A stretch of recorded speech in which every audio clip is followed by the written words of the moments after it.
Good afternoon, everyone, and welcome to the MIT Career Lunch and Learn webinar series. My name is Ellen Stahl, and I head up the Alumni Career Programs at the Alumni Association and will serve as host and moderator for today's workshop. Our webinar is being broadcast live, and we'll be collecting questions from you throughout the presentation. Please type your questions in the chat box on the lower right side of the WebEx window. This webinar is being recorded and available to view 1 week online from today on our YouTube channel, which you can access from the alumni website. A few technical notes. We expect to have hundreds of people on our online audience today, and due to the large size, the audience is muted, which means you can only ask questions via the chat box or Q&A box on the lower right side of your screen. Our presentation today is Navigating Your Career, from MIT10 to your Cardinal jacket. This webinar is scheduled from 12 to 1 o'clock. We will hear from our presenter until about 12:35, at which time we will open our Q&A portion of the program. Again, please type your questions in the chat box at any time during the webinar. You don't need to wait until the Q&A segment to start asking your questions. Before we get started, it is my pleasure to introduce you to our presenter today. We are extremely fortunate to have with us Reynold Buki. Reynold is a graduate of the class of 1976, where he received his bachelor's and master's degree in course 16, Aero Astro. He is the author of the best-selling book, Hired for Youth, Fired for Age, Taking Charge of Your Career at 50+, which is based in his 25+ years in executive search, including over 20 years with the search firm Egon Zehnder. While at Egon Zehnder, he counseled and helped thousands of professionals across the U.S., Europe, and Asia. After MIT, Reynold attended McGill University Law School, focusing on air and space law, practiced as a lawyer in New York City, and then was a lawyer and Black Hawk program manager at United Technologies Sikorsky Aircraft. Further rounding out his education, Reynold attended NYU Stern School to study finance and marketing, and received his MBA in 1987. And most recently was a Health for America Fellow studying chronic disease at Stanford Medical School. Reynold is also an NASM certified professional trainer, certified Ironman coach, has completed 50+ triathlons, including 16 Ironman distance, and loves mentoring regular people to become triathletes. Reynold, you certainly have a remarkable background and a rich list of experiences. Thank you sincerely for being with us here today. I hand it over to you.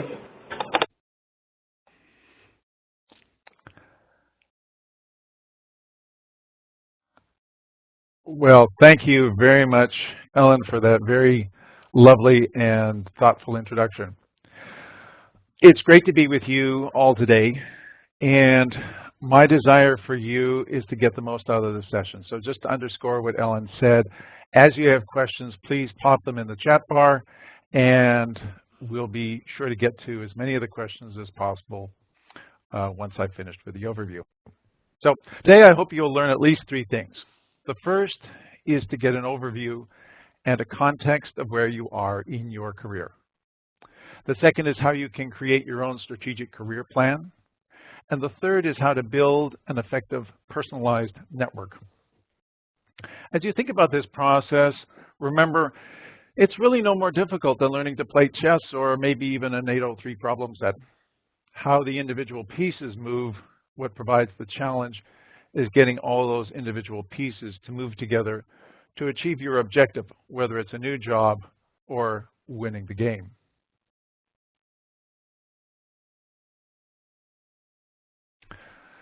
So first, a quick overview of career stages.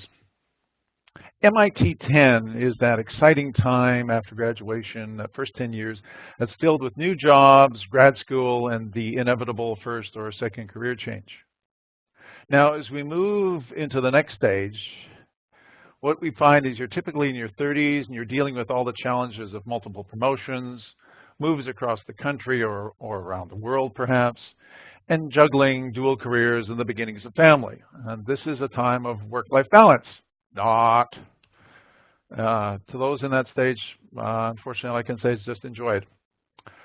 MIT 25 is a time where, almost like Dickens, it was the best of times, and it can sometimes be the worst of times.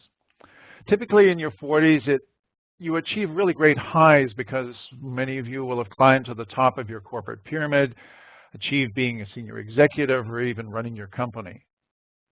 It also has the potential for great lows because this is a time when if you got to the top of the pyramid, there's not a lot of room at the top. And ironically, after you hit the top, the only way to go is down. So the challenge in this phase is often trying to stay relevant, and that's the big challenge. MIT 36 to Cardinal and Gray, that was once a time when people just thought about retirement, putting your feet up. The first Gulf War, 9/11, the global financial collapse of 2008, 2010, continuing economic instability has changed all of that. For many, it is a time of reinvention and redeployment as the illusion of traditional retirement is replaced by the reality of needing to find ways to supplement whatever investments survived the latest economic earthquakes. I'm giving you this quick overview to help you think about not only where you are, but also where you might be headed. And for me, it also underscores the need for having an effective personalized network each step of the way along this path, whether at MIT10 or even at Cardinal and Gray. Now, this slide is a little busy, has a lot of data. And what I want you to take away is, your key takeaway is that life expectancy over the last 50 years has effectively increased by 30 years. And ironically, no politician or policymakers had the nerve to discuss the long-term consequences to our society openly and directly. Now, as bright MIT grads, you can easily understand why a system that was set up with a set of assumptions of 7 workers per retiree will have significant sustainability issues if the ratio changes by almost 300%. We are all living longer, and yet we are stuck in a society where the political rhetoric still echoes the New Deal. Net-net, Social Security is not a structure you want to rely on to supply all of your long-term financial needs. And that's, again, why you need to build a personalized network that grows with you during your whole life. Now, what you see from this slide is that the velocity of change in your professional life is now a built-in fact of life. Note that 50% of the workforce has been at their current job less than 4 years, 75% less than 9 years. So as you look at this, think about the fact that you can no longer just get a job, sit back, and then relax for the next 20 years.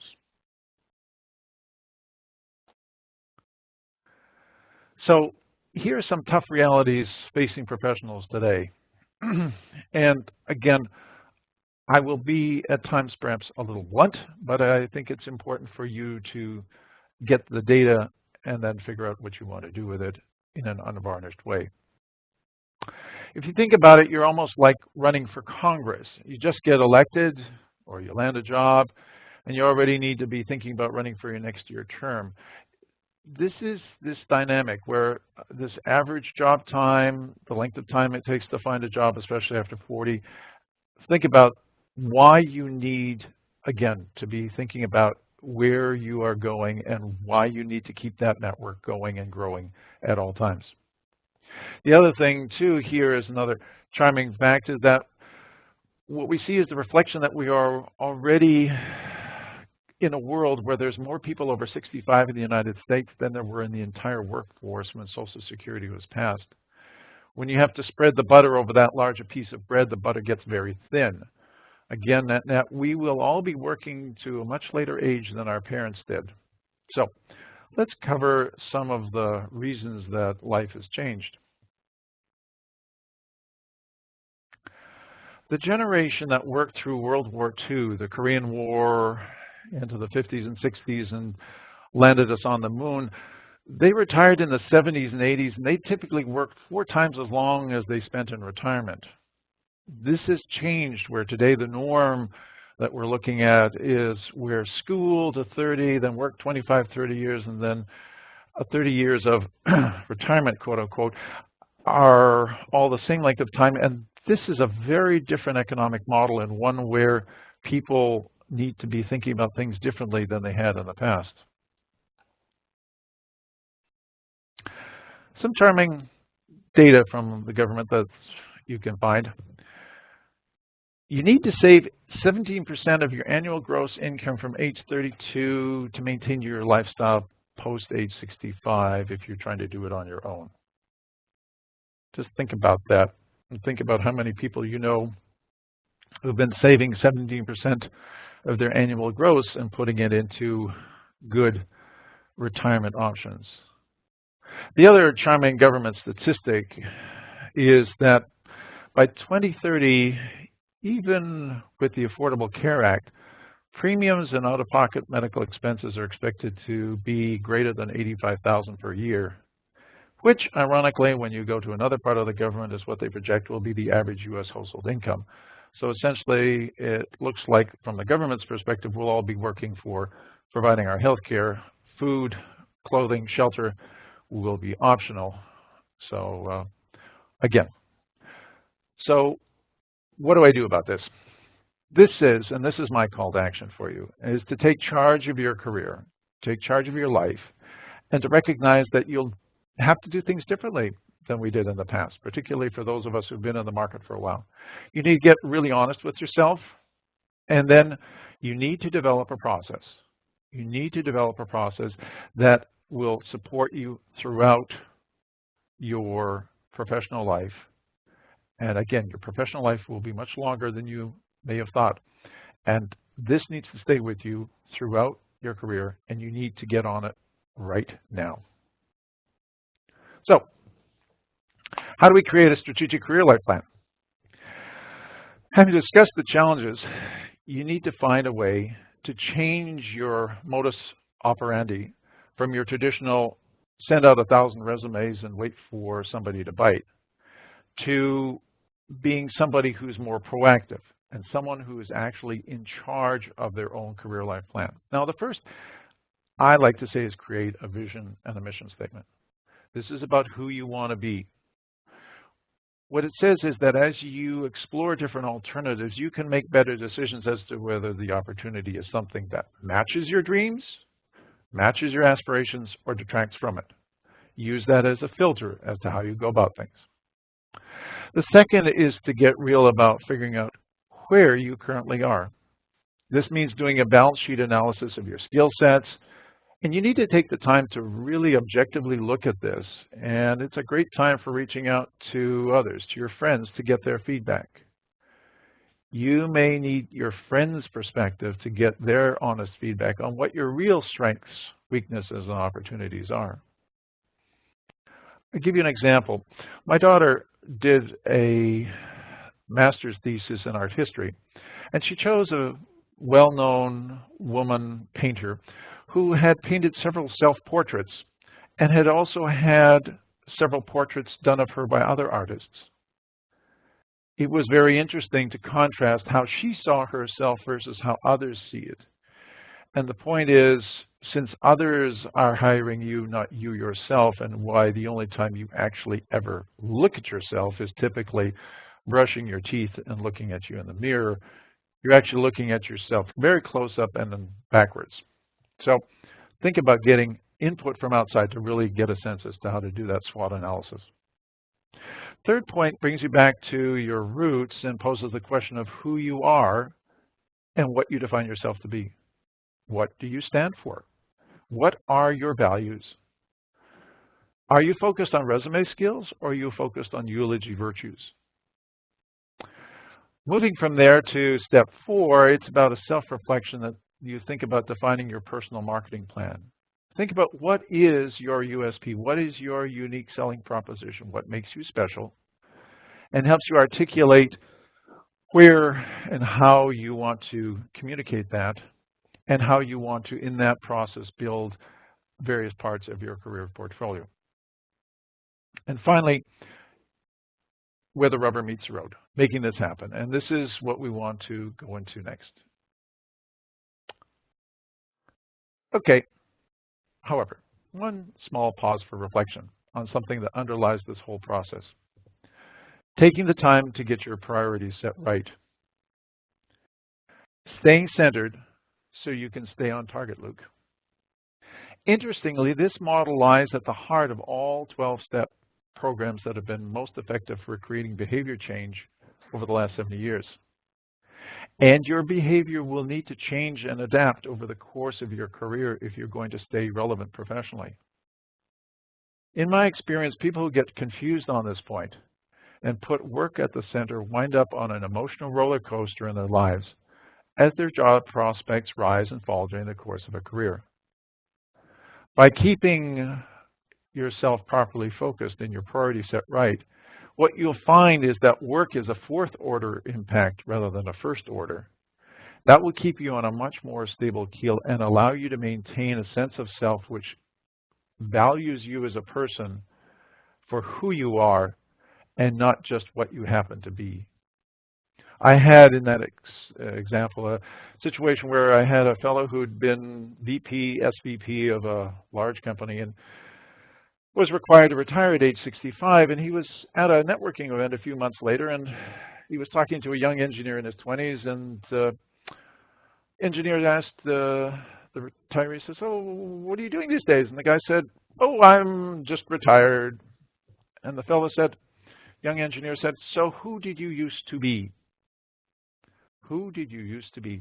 And this is where I say, when you get that confused, that is not the best place to be, and one where for your own emotional stability for this process is one which I recommend making sure that you get this aspect right. Okay, back to implementing your plan. So making it happen. Now, based on the reality of your longevity, everybody listening to this call has got, based on government statistics, 85 to 90 plus.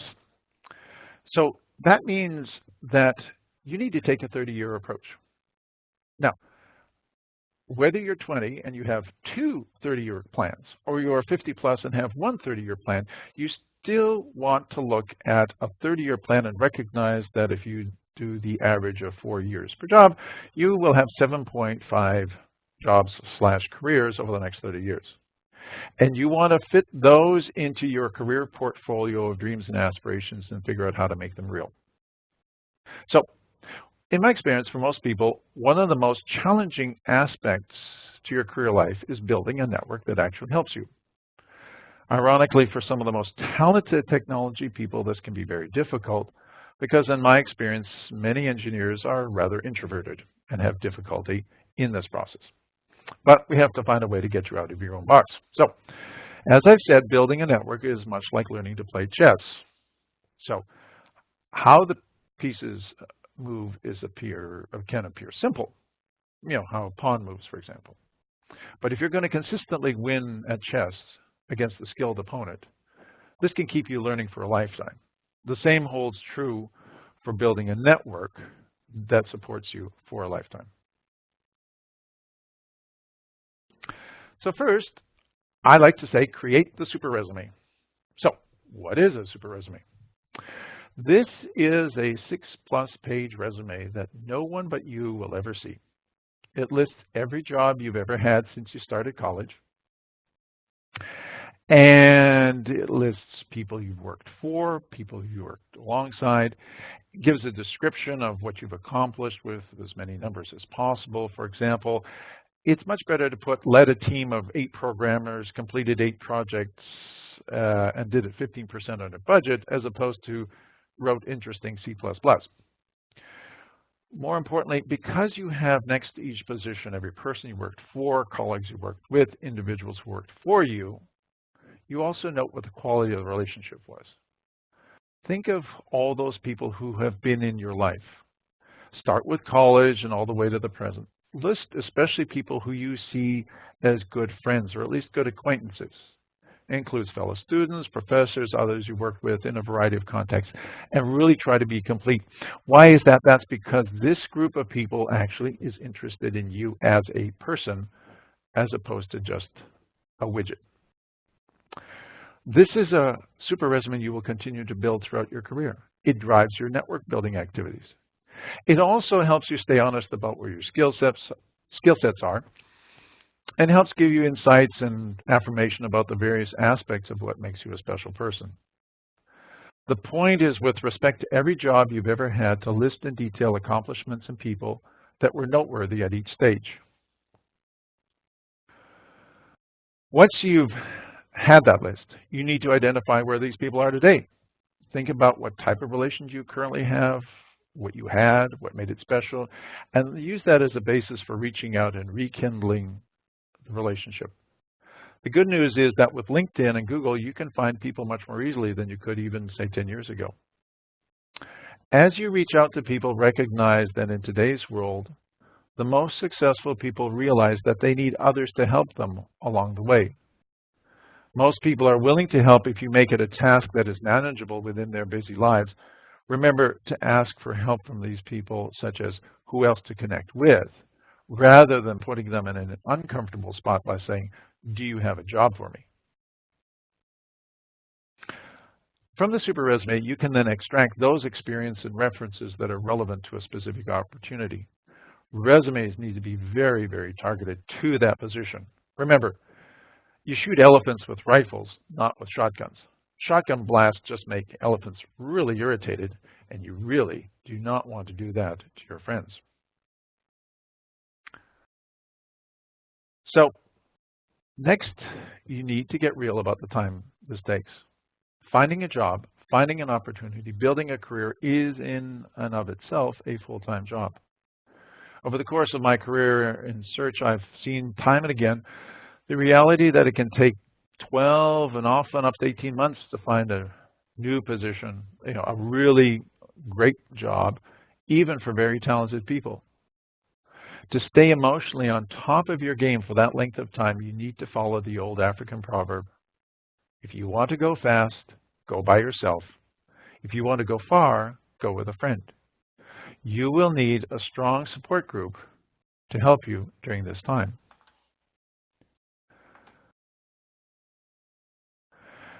So how you allocate your time is a matter of making choices.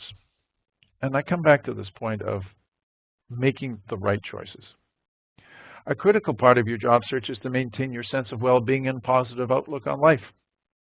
Given that none of us deal very well with 12 to 18 months of constant rejection, you need to find activities and especially people who affirm you and help you maintain the reality that you are, in fact, a very special person. Simply put, you need to find your support group, your board of advisors, or whatever else you'd like to describe them as. Meet with them personally, regularly, such as at least every couple of weeks. By having that support group, you not only can deal with the reality of how time-consuming this process is and getting constant feedback, you can also deal with the reality of not very positive experiences and how to process those. And it'll also help you keep your mindset positive so that you can be mentally and emotionally set when you do get a real shot at something worthwhile. By allocating your time to those activities and people who affirm your existence and your value as a person, you'll be better for it and more prepared when you get that special opportunity to show what you can do in the professional world. So make sure that you allocate your time on a regular basis for doing those things and being with people that pump you up. I'll give you an example of what happened many years ago. I had a search for a sales position, and as it turned out, I had a fellow I'd known who got caught in corporate reorganization. New boss came in, and he was restructured and right-sized out. Well, he was a very good and very accomplished salesperson, and so I had the search which seemed ideally suited for him, and I had him come in and meet with a client. And the client asked him, "So what are you doing these days?" And his response was, "I'm unemployed." To say that the atmosphere in the room went down is an understatement. Afterwards, talking about it, the client said, I really like that guy as far as his experience was concerned, but he's still grieving about his old job, and I need somebody who's ready to go now and not still grieving about their old job. I need somebody who's forward-looking, who's positive, not somebody who's stuck in the past. And so 90% of your time needs to be spent on building your network, meeting with people, exploring the portfolio of opportunities that you want to explore. Only 10% of your time should be spent responding to published job openings or working with recruiters as gatekeepers. And the question is, why? Well, this diagram explains it all, actually. Let me tell you about that 10%, give you some background. What this diagram shows is what a typical hiring process looks like that involves a search being done by a search firm. I've actually simplified the diagram to make it easier to understand. To fully explain it takes a chapter in my book, but I'll just give you the overview. At a high level, it shows you the number of actors and steps involved in a typical search. Briefly summarized, shows what happens when an executive leaves and sets in motion a series of activities and triggers the actions by a diverse cast of characters, including company executives, the human resources department, the search firm, oh, yes, and of course, the involvement of outside candidates. The takeaway for you is to understand the complexity of the process. Now, also, if you find yourself in the midst of this process, this may help clarify why things take so long, why you rarely get feedback, and why this is not the place you want to pin your hopes on. Given the number of players in this unfolding drama, if you happen to be an outsider hoping to get a walk-on audition part, this shows you how very difficult this can be, how persevering you need to be, and frankly, why you have a relatively limited chance of success in this scenario. Industry standard statistics show that the process takes 6 months if everything goes well and has a 50% success rate. That means half the searches wind up going to relaunch and lasting even longer. If you want an example of that, think about that even a company with unlimited resources, Apple, took effectively 2.5 years to replace their head of retail, Ron Johnson, when he left to go to JCPenney. They did one search, took over a year, had somebody, that person lasted 6 months, total misfit, and as far as culture was concerned, person was probably a very nice person, but as I say, just didn't fit with the Apple culture. And there was another year plus before they could find the right person to bring on board. So it doesn't happen just in small firms. It can happen even to places that have a lot of resources. So the point is, just because you're working with a search firm, and even if you're a candidate for a search, there's no guarantee of a job. And that's why I say only 10% of your time should be spent in pursuing this type of activity rather than systematically building your network of people who know you and trust you, and more importantly, have an interest in seeing you succeed. So, some closing thoughts. We've talked about some of the reasons why and also some of the steps how you can create and implement your career and networking plan. But I also want to have you think about taking ownership of the process in its completeness, in its entirety, which includes your personal long-term health. The reality is that if you are in this rapidly changing world dealing with a global playing field, travel and long hours are an integral part of that life. You need to take ownership of your own healthy lifestyle and go back and discover Thomas Jefferson's prescription for lifetime health. You need to think about staying healthy and staying relevant. Lastly, I'd like to leave you with the thought that while it does not always seem fair in the short term, my experience is that in the long term, the cosmos is in fact a place where what goes around comes around. You need to take ownership for your own part in that, and why paying it forward is ultimately best career insurance policy. You can never have too many friends, and it is especially in times of transition and difficulty that we need to rely on our village that we have created through our actions of generosity to others that will pay dividends that you cannot imagine in the present moment. So, today I hope that you've learned at least 3 things. First is that you've gotten an overview and a context of where you are in your career and what's coming. The second is how to think about creating a strategic career plan. And third is how to build an effective personalized network that will stay with you your whole life. Finally, like chess, if you practice consistently, you'll get better at building your network. And you will have the chance to impact many people's lives, including your own, for the better. Thank you very much. And now, thank you so much, Reynolds. That was great. So everyone start, please. Lots of thank yous coming up in the chat boxes, Reynolds. Lots of people taking it all in. Lots of positive comments. So please feel free to start typing your questions in if you haven't already. I do have a nice collection. First one up is, this one could be a tough one, but it might be relevant to a lot of people that have tuned in today. If you're job searching while unemployed and have been employed for some time, and obviously we know that there's a stigma around that, and you get a job offer that is okay but not a really great fit, is it better to take the job so that you have something, or is it better to wait for a job that you really want, considering that you're going to have a continued gap on your resume? So let me answer that question from the perspective of having seen both sides of that, waiting and not waiting. The unfortunate reality is that there is this large stigma attached to being unemployed.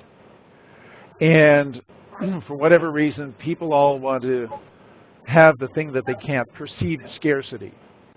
And so my experience has been that while it is beneath you, quote unquote, it is, in fact, from a career perspective, better to have something. The irony is that what it does is that it removes the stigma, but it also helps people have a sense of being affirmed in the fact that, well, somebody else has already hired them, so they must be okay. And even if it's for a part-time job, it is really interesting.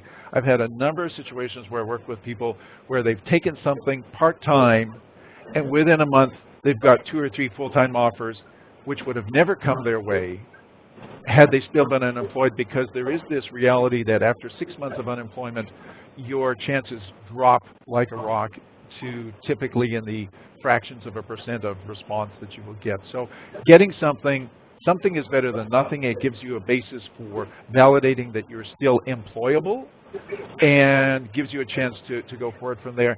And the reality of it too is, and this is what Ofer Sharon has shown at the Sloan School, is older workers tend to be more loyal. And the flip side of it is that when you think about it, if you've got a $50,000 a year job, that's 1% on a $5 million portfolio. So it's still better than nothing. I hope that helps. Yeah. Yeah, and it also just sort of also reaffirms that there really is that stigma out there of that gap in employment. Totally. Definitely. So creating a vision or a mission statement sounds very straightforward, I think, to a lot of people, but it also is complex. What are some tips or some guidelines for sitting down to starting that process for people?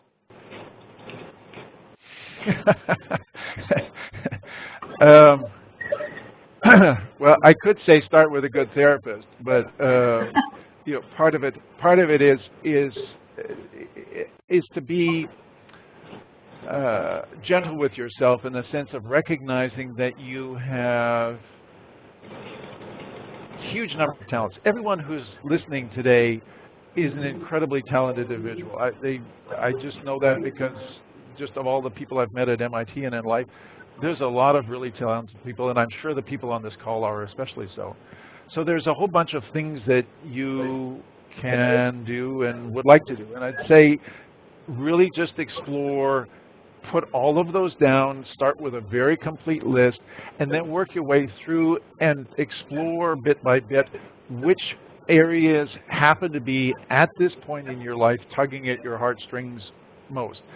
The reason I go back to that emotional response is that I found people who are most successful do the work they do even if they weren't getting paid for it. I like to go back to Stan Lee, who created Marvel Comics, and said, you know, it's incredible. People pay me enormous amounts of money to have fun, you know, sketching comics. You know, if you are really motivated, you will blossom and shine, and people will pay you, and you will be excited because you'll be doing something that you really feel is worthwhile. And I think this is what we all crave, is this sense of doing something worthwhile, making a difference, changing the world, whatever it happens to be. And to the extent that you can find things that move you in that direction, that's, if you will, that's the direction I would encourage you to look at as you're prioritizing and setting out where you want to go. Great. Can you talk a little bit more about the super resume? The super resume, yes. You know, the super resume is a method I found to help, what I will say, especially people who have difficulties coming up with a resume, or more properly, how to even start with networking, to identify what networking is really about. Networking is about connecting emotionally with people who are interested in seeing you succeed. And that's why the super resume, what it does is it forces you to go back and think about, where is Joe, where is Sally?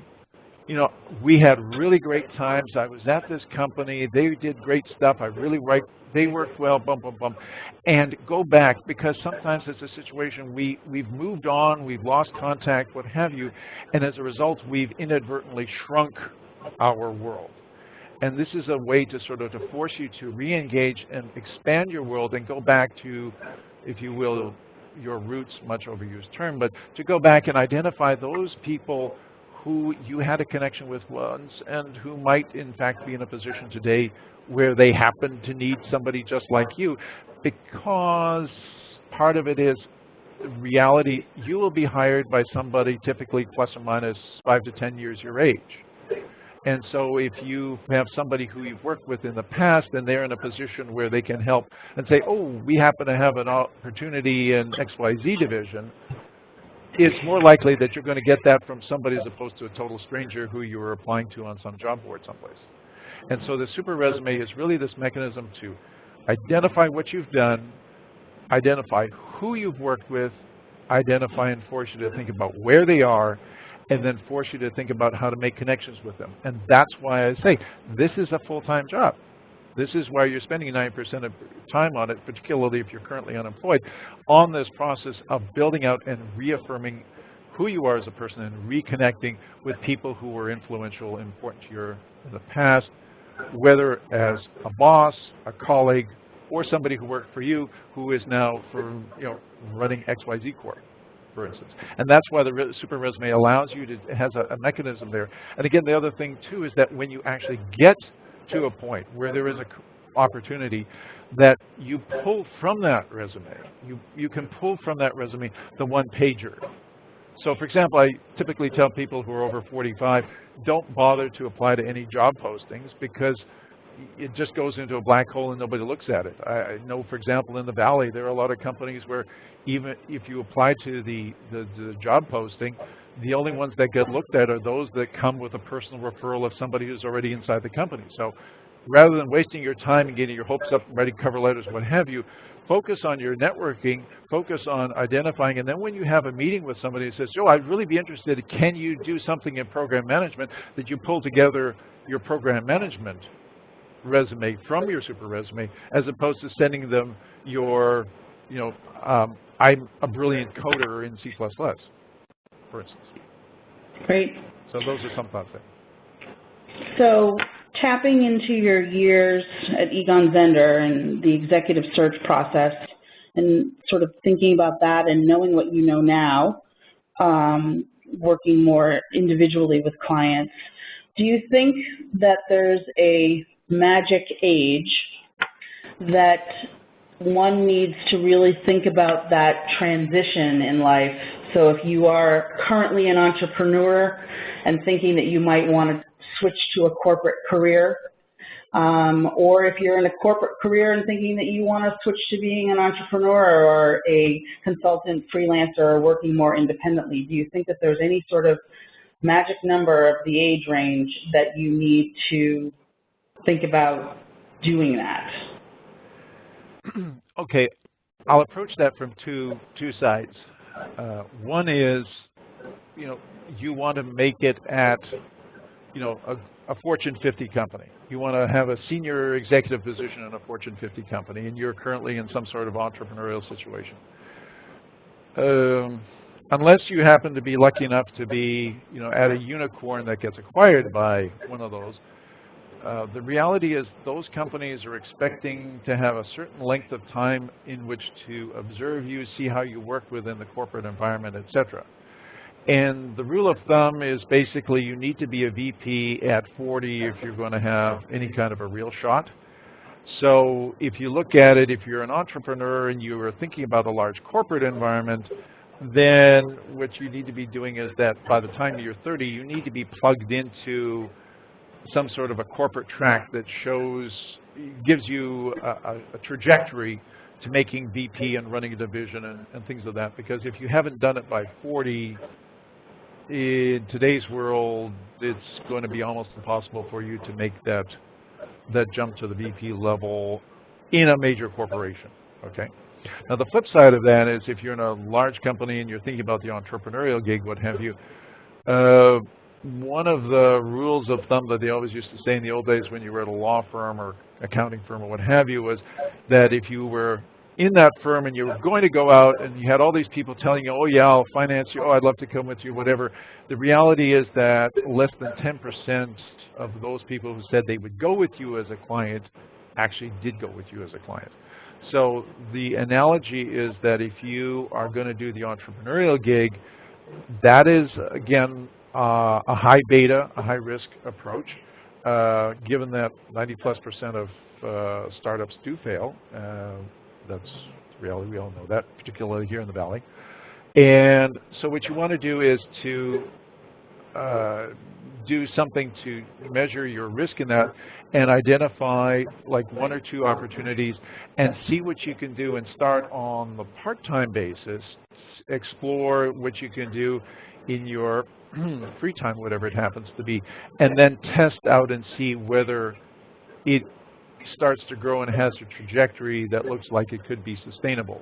Now that's the pragmatic way of looking at things and where you need to think about it, because going all in is a high beta, and you need, especially in that situation, a very understanding social network and family network if you leap off and into the deep end. So therefore, those who've been most successful tended to be doing a few smaller different things while they were in a large corporate environment, and they were doing and exploring a few different opportunities, maybe even as an MIT angel investor or things of that nature to, get their toes, dip their toe in the water, so to speak.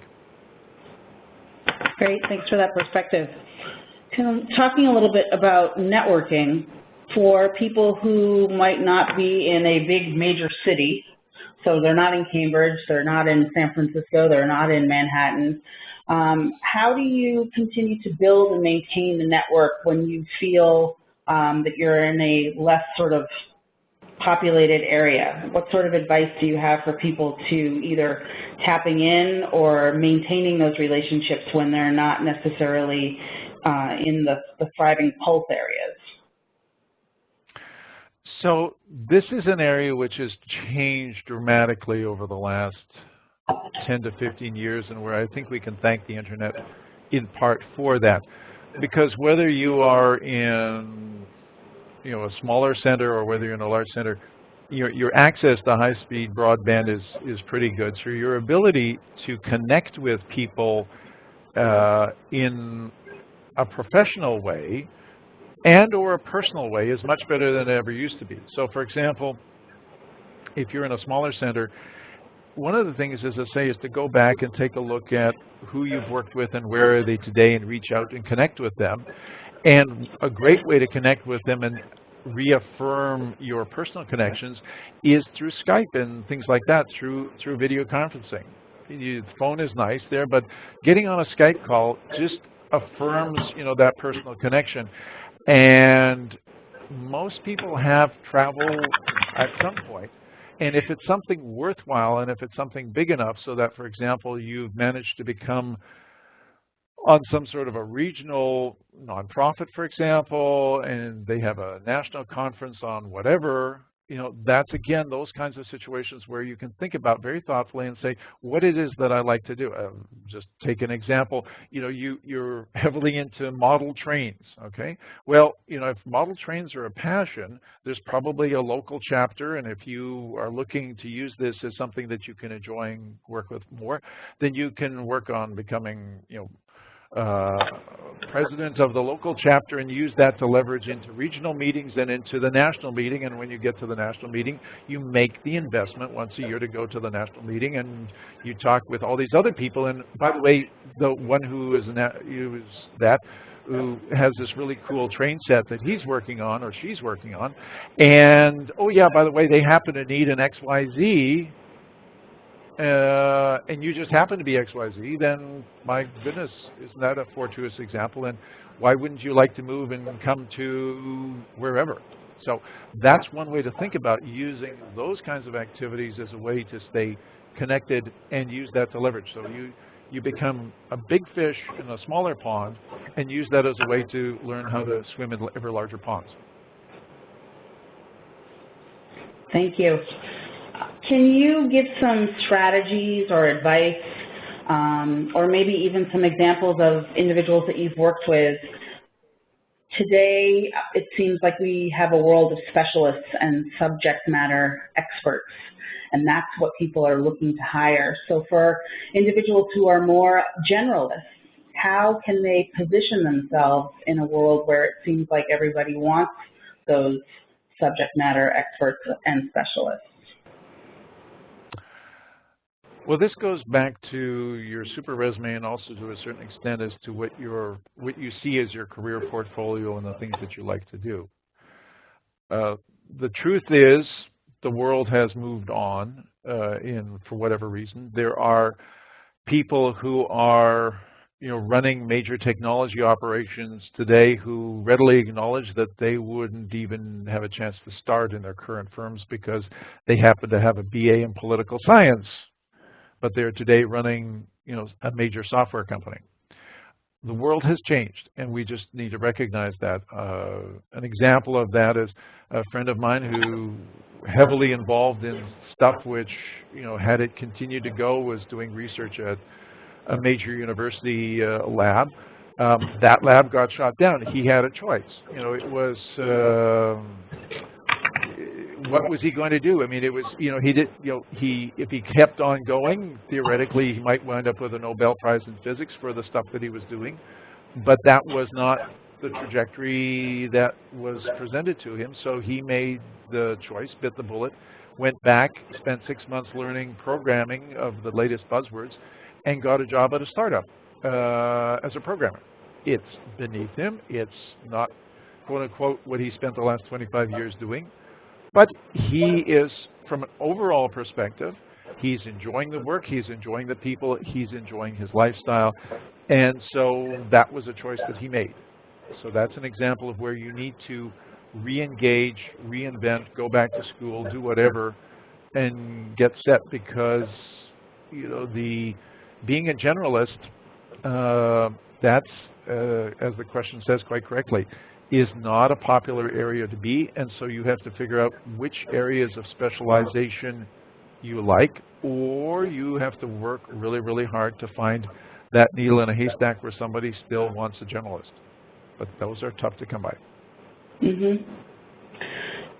It seems like there's a fair amount of individuals who have, and I'm assuming this is probably people who are somewhat older and have had an opportunity to be at a company that has kept them on for a long period of time, and perhaps maybe recently have been downsized or laid off and have never had to network, and their network has been the company and organization that they've worked at for 25 plus years. and now they're at a place in their life where they realize that networking outside of that is the challenge that they are being taxed with.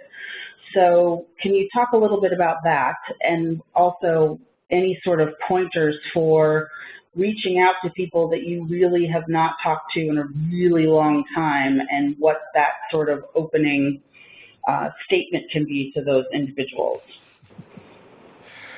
Yes, this is a really tough thing, and it's actually at the heart of why I wrote my book in the first place, because I just have seen that so often. It's also why I thought about and created the super resume, because what you have to do is to go back to the beginning. You need to find a way to rip apart